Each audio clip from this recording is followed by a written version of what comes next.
Giangkon sa New People's Army nga sila mipatay sa duha ka mga individual sa managlahing pagpamusil sa lungsod sa Calatrava ni adtong Mayo 5 ug Mayo 13 isip bahin matud pa sa ilang tactical offensive batok sa mga giisip nilang anti-social o kontra sa estado kini base sa ilang giluwatan nga pamahayag. Ang unang biktima gila nga si alias Jimar Mahusay, 53 anyos, kinsa giposil sa iyang balay sa Barangay Dulis ni adtong Mayo 5. Matod sa NPA, gisilutan nila si Mahusay tungod sa mga krimen sama sa pagpatay sa iyang igsuon, pag-hold up ug uban pang pagpangharas diin base sa investigasyon sa kapulisan. Tulo ka wala mailing lalaki ang niadto sa balay sa biktima ug niposil patay niini atubangan sa iyang pamilya. Ni adtong Mayo 13, laing biktima na usab ang gipatay sa maong grupo nga si Jerry Baitan, 53 anyos ngadto sa Barangay Minaotok og gialigahan sa NPA nga nagsilbi matud pa kining asset sa militar. Base sa report sa kapulisan, nagandam lang og panihapon ni atong tungora si Baitan sa dihang may nanuktok sa iyang portahan ug daling giposil sa sospetsado ang biktima. Matod sa NPA, ang maong mga aksyon nagpamatuod nga duna sa gihapon matud pa sila kusog og suporta gikan sa mga dapit sa Northern Negros. Apan sa habig sa kapulisan, bisan pa man nga giangkon sa New People's Army ang maong binuhatan, dili kini igo aron mohunong sila sa pag-imbestiga aron mahatagan og hustisya ang pamilya sa mga gipang patay. It was actually ang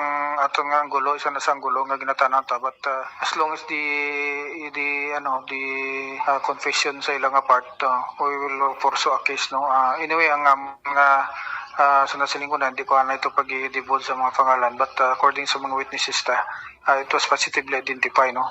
Sorry for the kuan nga hindi namon ma-reveal ni kay it's because siya doon ni kakongresirbong ang pag-file sa kaso, but we will give justice, no, sa mga biktima sa diri sa among shooting incident. We will ang ato nga pag-file sa kaso nga tunay sa ginako nila, but we based on the evidence and witnesses. Yes, no, as far as the family is concerned, no, kabalo ka naman diri nga medyo ka duwa sila.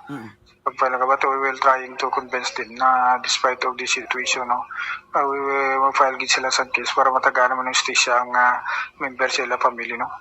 Taliwala sa pag-angkon sa New People's Army, nagpabiling komitido ang Calatrava Municipal Police Station sa pagpahigayon ng investigasyon aron niya masulbad ang mga krimen nga nilungtad sa maong lungsod ug maatag og hustisya ang pamilya sa mga biktima sa mga atrocities nga matod pa gihimo sa NPA.